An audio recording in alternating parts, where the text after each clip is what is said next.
All right, hey, it's Mr. Deulis here. I'm going to go over one of the problems in the Princeton Review AP Physics 1 exam prep book. It's going to be in that prep book. It's chapter 6. It's the work and energy chapter. And so we have this example problem. It is the first FRQ problem they've got. And so I'll read it off. It says, this is the 2015 version, by the way. So a box of mass M is released from rest at point A, right? So point A at the top of a long frictionless slide. Point A is at a height h above the level of points B and C. Although the slide is frictionless, the horizontal surface from point B to C, right? So the area down here, this is not frictionless. The coefficient of kinetic friction between the box and the surface is mu k. The horizontal distance between points B and C is x. So part A is find the speed of the box when it is a height above point B is 1/2 h. So basically it's saying what is its speed when it is some distance that is 1/2 of h, right? So 1/2 h. And I'm going to do a lowercase h just because it's easier to write. So we want to find the speed there relative with those other variables. So now that we've got that, actually, you know what, I'm going to take this and move that off to the side. I'm sure that you guys understand that. I'll just kind of take this whole thing, lock it up, and move it off to the side so that way I can do some work. We can kind of refer to it from there. So I'm going to say that at point A, there is potential energy plus kinetic energy at position A, and that is going to equal the potential energy plus kinetic energy at any other second point. I'm not going to use point B because I'm not concerned about point B. I'm concerned about the position that is halfway between A and B. So I'm just going to call that position 2. And so now all I really need to do is substitute in my equations in for potential energy and kinetic energy, where the kinetic energy at the top is 0 because at point A it's at the top, it's not moving yet. Otherwise I'm going to start to do some substitution. So I'm going to say that the mgh, that is at position A, kinetic energy is 0, so I don't need to put that in. That is going to equal the mgh at position 2, but hold on to that for a moment, plus 1/2 mv squared at position 2. Now, instead of putting h2, instead I can actually put an h relative to position A. So I can basically say that h2 is equal to 1/2 of ha. And so I'm going to substitute that in. I'm going to say, I'm going to put parentheses just that way it's clear. So 1/2 ha. Okay? So instead of putting the height of position 2, I'm just going to say it's 1/2 of the height of position A. And that's the hard part, to be honest. Now all I have to do is solve for V2. The rest kind of just goes from there. You might notice that M cancels right off the bat. If you don't see it on the right side, factor out the M, and you would see that it then cancels. Let's see. Okay, now I'm going to subtract each side by this stuff. Okay, so I'm trying to solve for V. The first thing I'm going to do is I'm going to subtract each side. You know, if there's any sort of addition or subtraction, I'm going to separate this part here. So I'm going to say GH, and I'm not going to bother with the subscript of H because I only have one of them now. GH minus 1/2 GH equals 1/2 v squared, and that's the velocity at position 2. So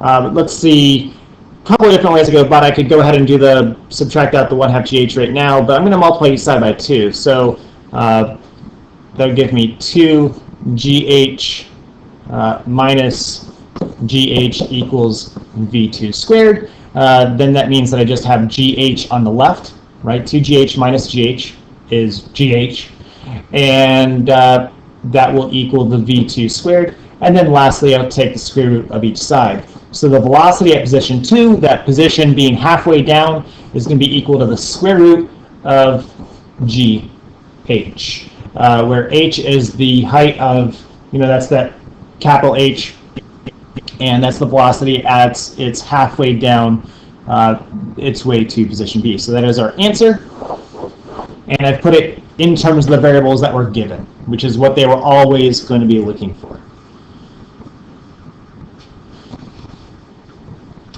All right, so let's look at question B. And for question B, it says find the speed of the box when it reaches point B. Okay, so let's just magnify it again real quickly. So point B, so that's at the very bottom. This part is actually easier than part A.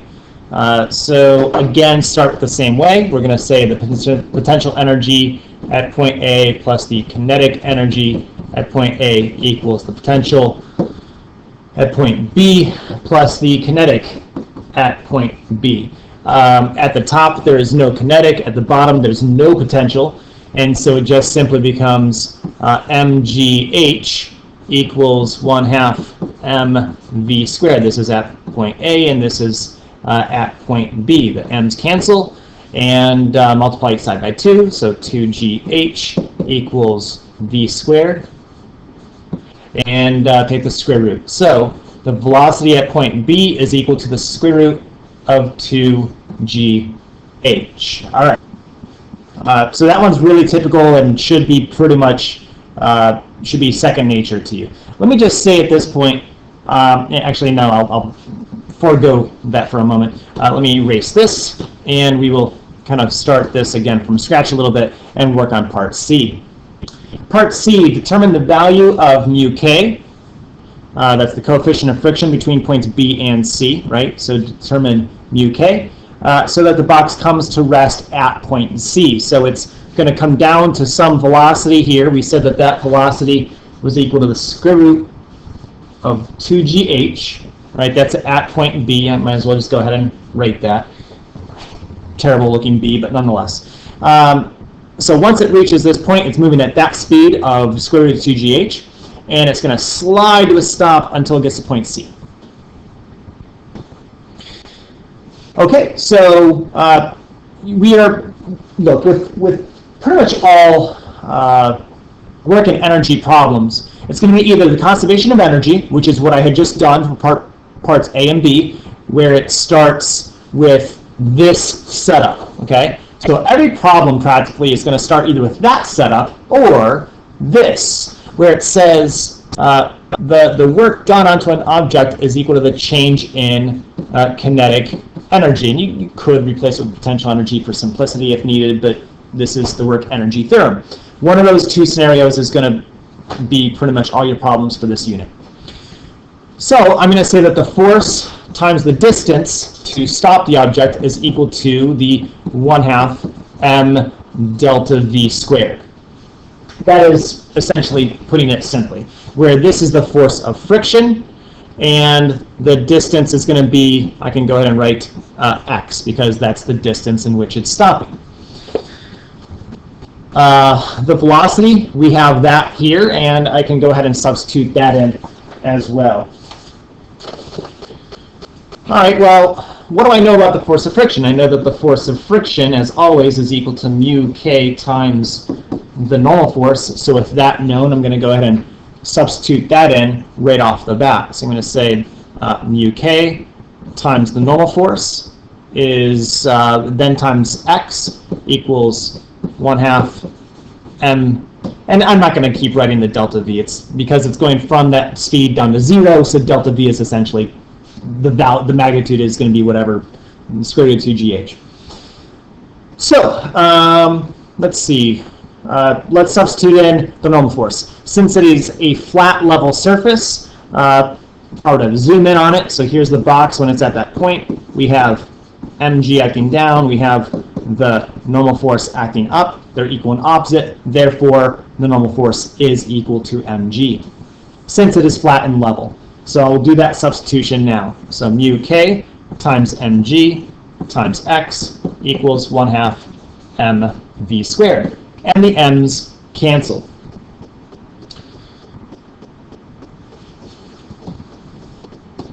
I will just multiply each side by 2, and I'm going to go ahead and divide, actually no, I don't need to multiply by 2, but I'm going to divide each side by gx. So mu k is equal to v squared over 2gx. And so why is there a 2 in the denominator? Because rather than having a 1/2 within the numerator, you can just drop that down into the denominator. It just it's basically, no one likes it when you have a fraction within a fraction, so always avoid that when possible. And let's see here. What can I do now? So now I can say, wait, what is v equal to? It's equal to this. So if I throw that in, I can say that, I'll put that in parentheses real quick. So the square root of 2gh, what that's being squared, and that's over 2gh. Well, wait a minute, something's not right. Whoops, not h, it's x. I almost made a mistake there. So on the bottom we have x, and on the top we have h. Those are different, they're different distances. H is the height, x is the horizontal distance. So we're going to simply say, well, the square being applied to a square root just kind of gets rid of it. So we have 2gh over 2gx, which gives me just simply h over x. And that is my final answer, where the coefficient of kinetic friction is h over x. All right, moving on to part D. It says, now assume that points B and C were not on the same horizontal level. Oh boy. Okay, so here we go. I'm gonna get rid of all this stuff. Maybe I can keep that stuff in the corner. And if I expand on this, and we're saying it doesn't really look like this anymore, but instead it looks like this, where it still moves a horizontal x, but it's actually moving up the plane like this. And so I'm going to give this a designation of L, and I'm going to make a triangle here. Okay, let me just read through the rest of the problem. So it's not on the same horizontal level. In particular, assume that the surface from point B to C had a uniform upward slope, so that point C, we're still at a horizontal distance of x from B, but now at a vertical height of y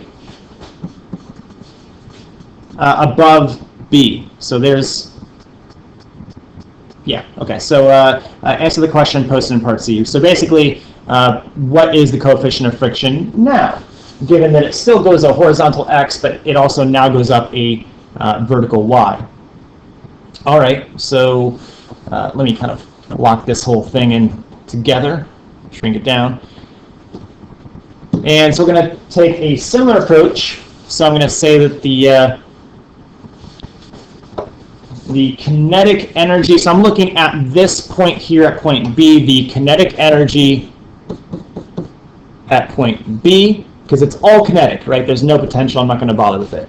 That is going to equal the potential energy at point C plus any work done onto it by that time.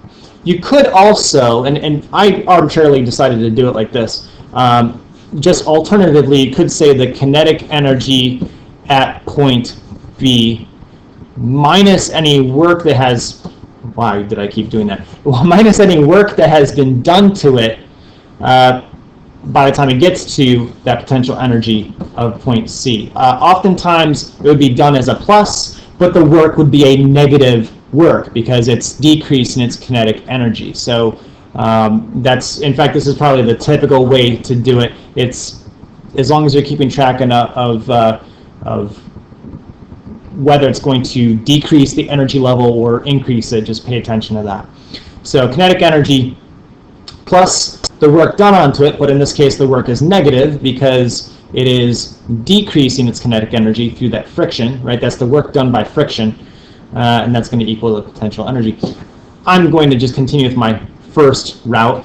This is the work done by friction, and so they're virtually all the same as long as you're considering it. In fact, you know what? No, I'm going to go with what I originally had. I'm going to say the kinetic energy plus the negative work done by friction is going to equal the potential energy that you get at the end because there's no energy left, and that is going to be at point C. Okay, so I'll just stick with it like that. Okay, so I'm going to go ahead and do my substitutions. So I have 1/2 mv squared, and that is, again, the velocity at point B, plus the negative, so I'm just going to go ahead and put a minus, the negative work done onto it, which is going to be the force times the distance. That's going to be a friction force. I'm just going to say that's the force parallel to the displacement. So it is a friction force, and it is parallel to the displacement, and I'll go over that a little bit further. In fact, actually, I've gone ahead and I've labeled this as L, so that distance is going to be L, and I'll go ahead and put that in there. That is going to equal the mgy, because that's the vertical height that it's displacing, and that's the potential energy it gets by the time all is said and done. I'm going to go ahead and do this substitution here, where I'm going to say that the velocity at point B is equal to square root of 2gh. So let's substitute that in. So 1/2 m times the square root of 2gh, but that's being squared, minus, and I'm going to do another substitution here as well. So the force parallel to the plane, if I were to zoom in on that essentially, so here's the box, here is equal to mg, and then perpendicular to the plane is the cosine of theta times mg, and that's parallel to the plane. So if this is theta, that's theta.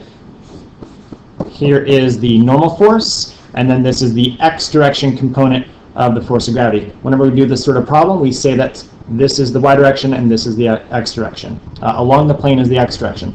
Parallel to the plane is the y direction. So this is cosine theta mg, and so I'm going to substitute that in as well. I'm going to say that the force is the normal force. So remember that the force of friction, right? So this force here is the force of friction. So to substitute that in, I could just say it's equal to mu k times the normal force. And I might as well just keep it like that for a moment. So mu k times normal force times L equals mgy. And the next substitution that I will do is I will say that the normal force is equal to that cosine, right? These are the same, so that's equal to the cosine theta mg. So I'll just rewrite everything. In fact, this is a good time to apply the square to everything inside the parentheses. So I have 1/2 m 2gh minus mu k times cosine theta mg times L equals mgy.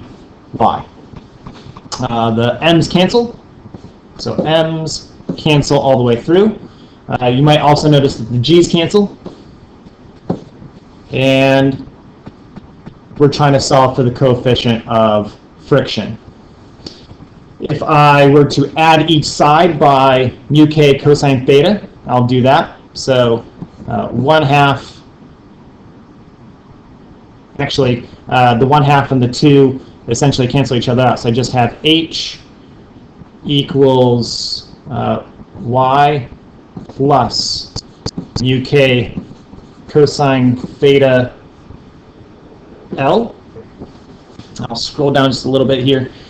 And let's see, h minus y over cosine theta L is equal to mu k. One last step. If you look at the triangle, let me just kind of look at this triangle one more time. So here's the box going up this thing, if this is a value of x here, here's theta, this is L, this is x. So cosine theta of L would give you the adjacent side of the triangle. So this right here, cosine theta L is x. So that means that mu k is equal to h minus y over x. There is my final answer for part D. All right, I've got one last part. I got part E as in Edward now. If the slide were not frictionless, determine the work done by friction as the box moved from point A to point B. So let's scroll back up. So, and I can probably erase all this other stuff now. Okay. So as it goes from point A to point B,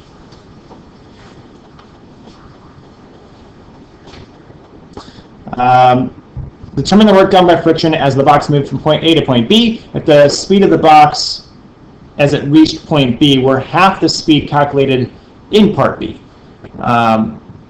So in part B, we had determined that the speed would be this here.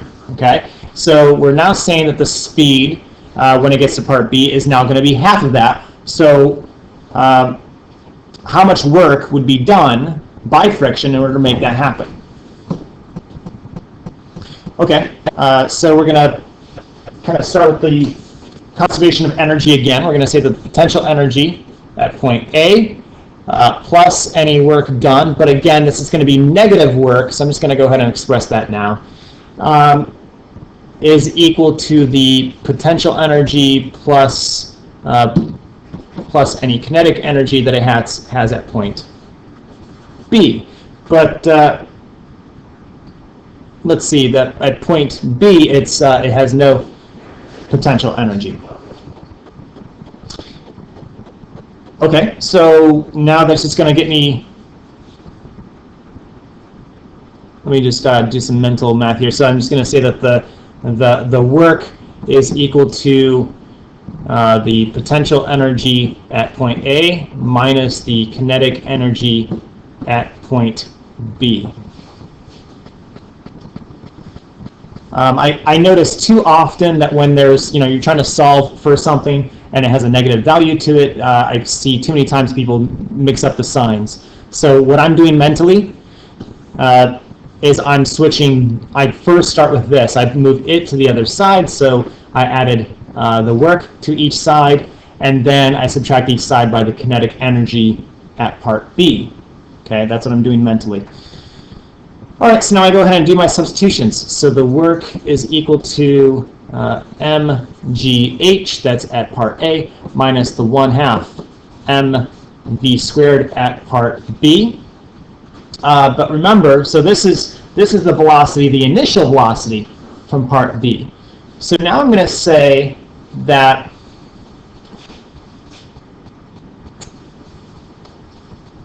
in fact, instead of taking that approach, let me say this instead. Let me instead say this is going to be, I'm going to say 2, the velocity at point 2 or position 2, because I now am looking at a different scenario than what I was calling part B before. So I'm going to say the velocity at point 2. So I'm going to now call this point 2. I'm going to say that the velocity at point 2 is equal to half of the velocity we had at part B. So that is a statement I am now making, and I can go ahead and do that substitution. I can say that this is now equal to 1/2 of the velocity at part B. All right, I think that fixed everything that I needed to fix there. M's cancel, and I now solve for that velocity at point B. So let's go ahead and work through it. Okay, first I'm going to apply the square. So the square of 1/2 is going to be 1/4, and I'm going to go ahead and write everything out. So gh minus 1/2 of, excuse me, sorry, 1/4 v squared. I'm just keeping that in parentheses so that way you can kind of see what happens. So the square gets applied to the 1/2. It also gets applied to the velocity. And this was the velocity from part B. Okay, now I'm going to distribute the 1/2 through. So the work is equal to GH minus, let's see, so 1/2 of 1/4 is now 1/8, and that is the velocity at point B squared. But again, now I can go ahead and substitute this in. So the velocity at point B is equal to square root of 2GH. I'll substitute that in. So the work is equal to GH minus 1/8 times the square root of 2GH, but wait, that's being squared, right? That's that square there. Oops, didn't mean to make that happen. I just wanted to erase the arrow. There we go.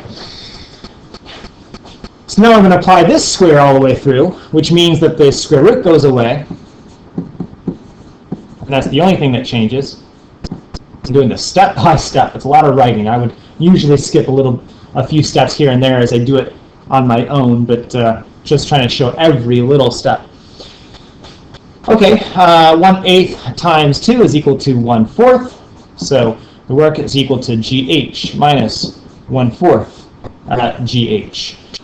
And, well, what's 1 times GH minus 1/4 GH? That would give us that the work is equal to 3/4 GH.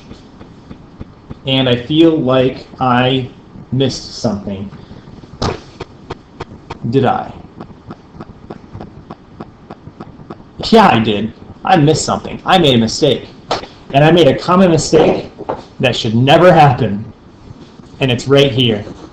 Can you see the mistake? You might have caught it already. You might have been like, what the heck is he doing? I hope you did. What's my mistake? Look for it. I should not have canceled the M's. They don't cancel. What was I thinking? I would need to have an M here for that to cancel. I made a mistake. I should never make that kind of mistake. So the M's carry through. So there should be an M here and an M here. There should be an M here, and it should be, it doesn't matter, here. It should be here and here. Here and here. Let's continue it through. Here and here. And lastly, there we go. So there's my final answer. The work is equal to 3/4 mgh. And that is my final answer for part E. Alright, I know that's a long stinking problem, but also a good one to go through. I wouldn't expect AP FRQs to actually be that long, but I could certainly see elements of a FRQ being taken directly from this. And in fact, I know that the AP College Board uses an example that is very similar to Part B and C combined. Okay, when you take Part B and C, I've seen that as AP FRQs in the past. So make sure that that is the sort of problem that you can definitely solve. Part D and E, I wouldn't put it past them. I would not put it past them at all to put that on the AP test. But probably not both parts in the same question because it takes so long to solve. All right, if there's any questions, you let me know, and you guys have a good one.